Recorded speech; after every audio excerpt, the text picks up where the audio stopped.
সকাল সকাল উঠেই কাজের চাপটা অনেক বেশি থাকে, কিন্তু তবুও কাজগুলো সারতেই হবে। আর বিশেষ করে আজকের দিনটা আমার কাজের চাপটা একটু বেশি, এই কারণেই বেশি যে আজকে সানডে, তবে চাদরটি আজকে চেঞ্জ করলাম।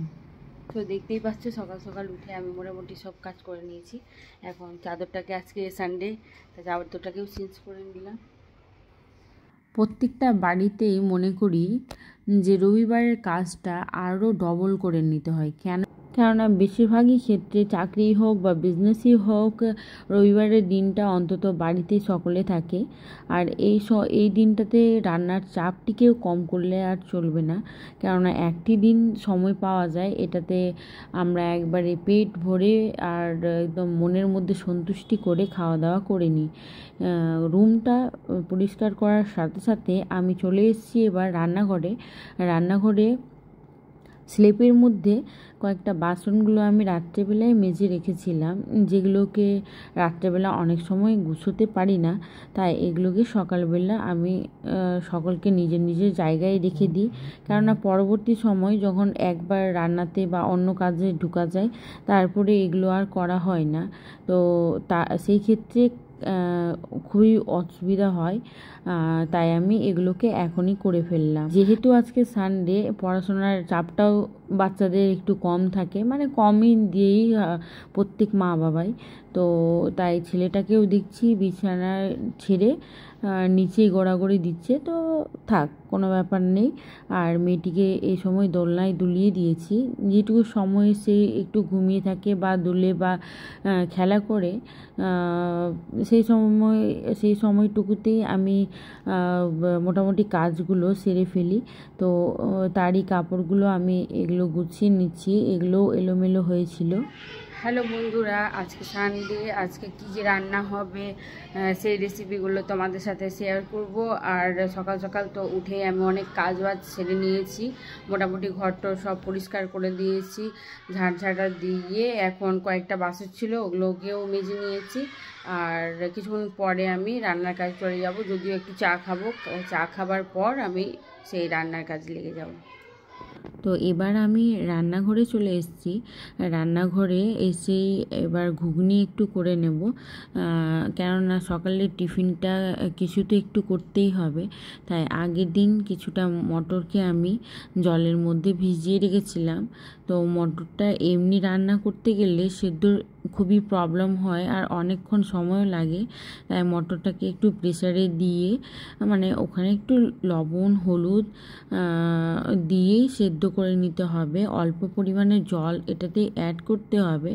আর আমার প্রেশার একটু ছোট, তাই আমি এটাতে মোটামুটি অনেকগুলোই সিটি দিই, মোটামুটি 20-25টি সিটি দিই।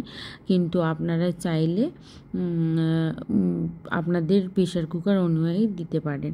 আর এখানে স্লো মোশনে পুরো চা আমি ফুটিয়ে নিচ্ছি, কেননা চাটা আমার প্রতিদিনই লাগবে।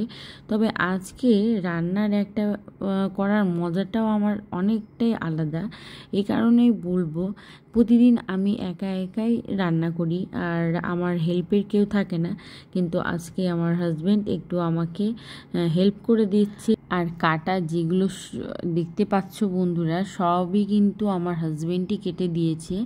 এই সময় আমি অন্যান্য একটু কাজে ব্যস্ত ছিলাম, তাই ও আমাকে অনেকটাই হেল্প করেছিল। তো এখানে পেঁয়াজ, একটু রসুন আর আদাকে আমি পেস্ট করে নিচ্ছি, আর সাথে সাথে এগুলো কাটা হয়ে গেছে। পেঁয়াজ, লঙ্কা, তারপরে একটু গোটা গরম মশলা আমি নিয়ে নিয়েছি। আর হয়তো মটরের ঘুগনিতে এগুলো লাগবে। তো মটরটা একদম সুন্দরভাবে সেদ্ধ হয়ে গেছে, দেখতেই পাচ্ছ বন্ধুরা, খুব সুন্দর স্মুথভাবে সেদ্ধ না হলে মটরের ঘুগনিটা ভালো লাগে না খেতে।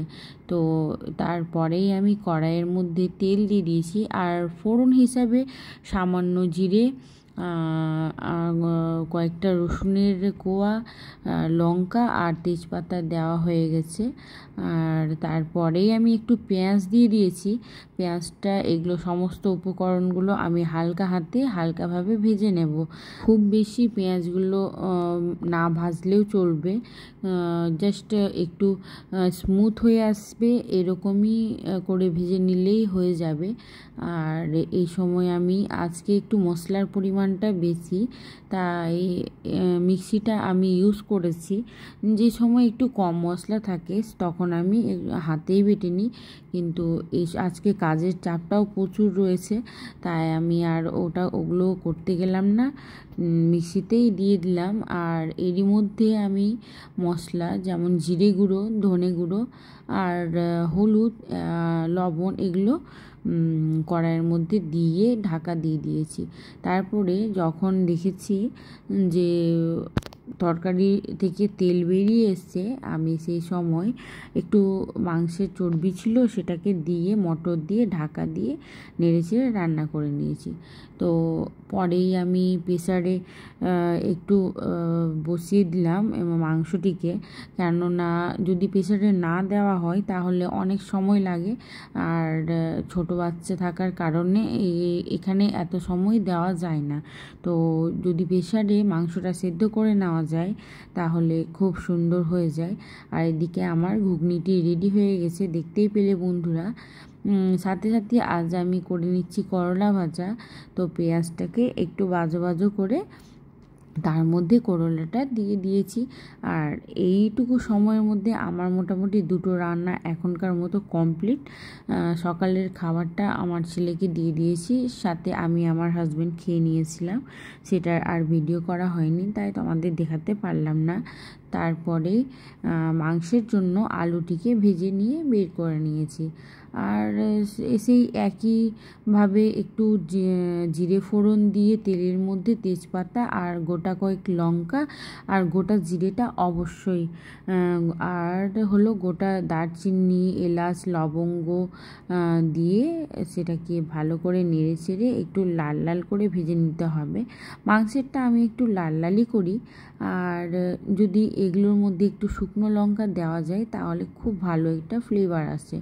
তো সাথে সাথেই আমি জিরে, ধনে আর পেঁয়াজ বাটা, রসুন বাটা আর হলো আদা বাটাকে একসাথে পেস্টগুলোকে বাটির মধ্যে দিয়ে একটু পেস্টটাকে ভালোভাবে রেডি করে নিয়েছি। করে নেওয়ার পরে কড়াইয়ের তেলের মধ্যে সেগুলো দিয়ে আর সেটাকে ভালো করে নেড়ে চেড়ে আলুটা প্রথমে দিয়ে একটু সেদ্ধ করলে খুব ভালো হয়, কেননা মাংসটি তো প্রেসার কুকারে সেদ্ধ হয়ে থাকে, কিন্তু আলুটা তো আর সেদ্ধ হয়ে থাকে না, তো তাই আলুটিকে আমি আগে দিয়ে দিয়েছিলাম।